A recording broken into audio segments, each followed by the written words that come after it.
Aquí está Ledesma, libre. This is Ledesma. I'm free. I'm in Oslo. I'm here to tell you about the reality in my country.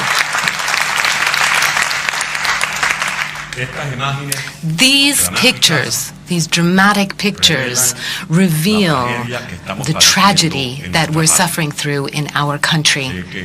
I know that it's very difficult to believe this, but I swear to you that I'm here to tell you the truth and only the truth. I am part of 4 million human beings who were born in Venezuela and who have been forced to find other places to live. Part of 4 million countrymen who've had to cross the borders, as you've seen, go to Colombia, hungry, because of the drama of not having medicines to hand, not being able to cure diseases. There are young people who are looking for a new life. They want stability, safety, security, jobs. A few months ago, we saw these first images of my first kidnapping. I was disappeared for 4 days. There's a drama of my daughters, my wife, my grandchildren. Nobody knew where I was, and this is an upshot of the dictatorship that has usurped the public institutions of my country. We've done this because we've denounced the abuses of the dictatorship against our people. And this was in February of 2015. More than 100 armed officers kidnapped me and abducted me from my office. I was an re-elected public official. I was the mayor.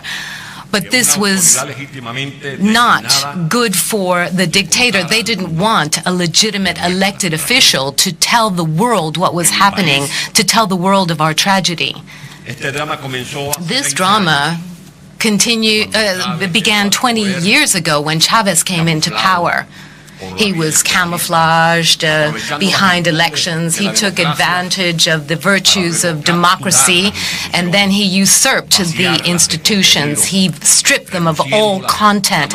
He reduced them to ashes, to shells of institutions, because they're no longer autonomous, they're not independent, and so as a consequence, we have a humanitarian crisis that I've come here to tell you about, a humanitarian crisis, a humanitarian disaster, which is due to the disruption of the rule of law, and now we have to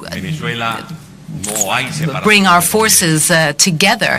We don't have separation of powers. There's a violation of the Constitution and its laws in Venezuela at the whim of the dictators. But above and beyond this, and above and beyond taking control of communications, the media, the public finances, this is not enough for those who've usurped power in my country, and for this reason we are calling this a narco-dictatorship, because above and beyond violating the laws and pulverizing our rule of law, they are involved in narco-traffic and drug trafficking, and more than 60% of the cocaine that comes into Europe comes shamefully from the national territory of Venezuela. The parliaments of the world are supposed to be independent. In this image, you can see how military forces have taken over parliament both inside and outside. This is a picture of young people who have died in Venezuela, young people who are just fighting for freedom and democracy in Venezuela. And for fighting for freedom, they had to give their lives. In Venezuela, while I speak to you here today, there are people who are dying of hunger. Hace unos meses, A few months ago, estas palabras these me hacen words, sentir un poco libre.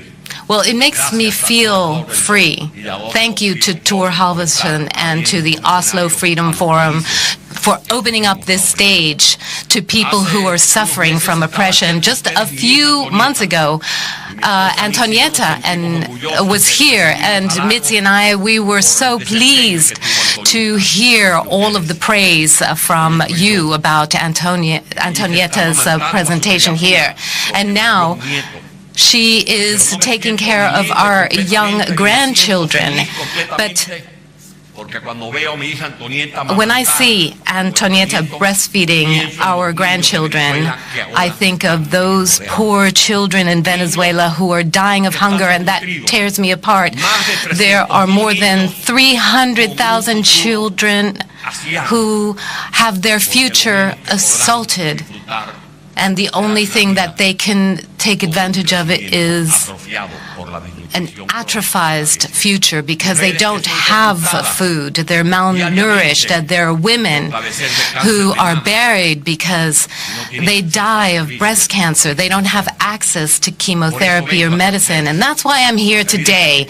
I'm asking this institution, I'm asking the world to help Venezuela. I'm not asking for mercy on behalf of Venezuela. I'm asking for help on behalf of a country that's being torn apart by a narco-dictatorship. And this is the richest country in terms of oil reserves, much more than Norway, much more than Saudi Arabia. I'm asking for the international community to invoke the responsibility and protect clause of the United Nations. In our country, there's a policy of violation of fundamental human rights. And as I speak here today, the OAS is making its report saying that Nicolas Maduro must go to the International Criminal Court to answer for his crimes. But our country is still hijacked, and that's why I would like for this principle to be invoked by the democratic countries of the world, because in Venezuela, basic human rights of food, safety, and health, these are not being upheld. We are not free. I know that there are people like Leopoldo Lopez, Loenzaleg, Bilka Fernandez, and others who are in jail, people who are being persecuted, like Machado, Enriquez Capriles, who is being persecuted, and people who are suffering. In the name of God, please, for the people who represent this flag, please, your solidarity before it's too late. May God bless Venezuela. Thank you.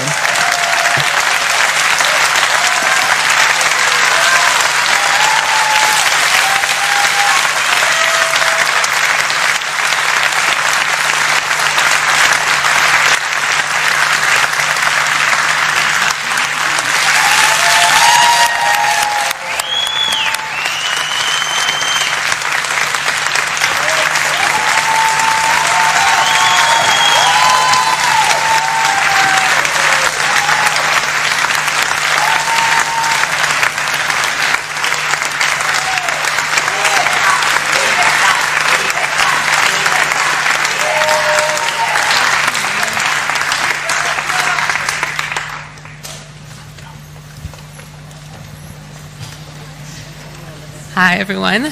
Promise it's the last time you'll see me for a little while. We have a slight change to our program, so we're going to be taking a very short break right now, and we'd like you all back in the theater at 4 p.m. sharp. See you then.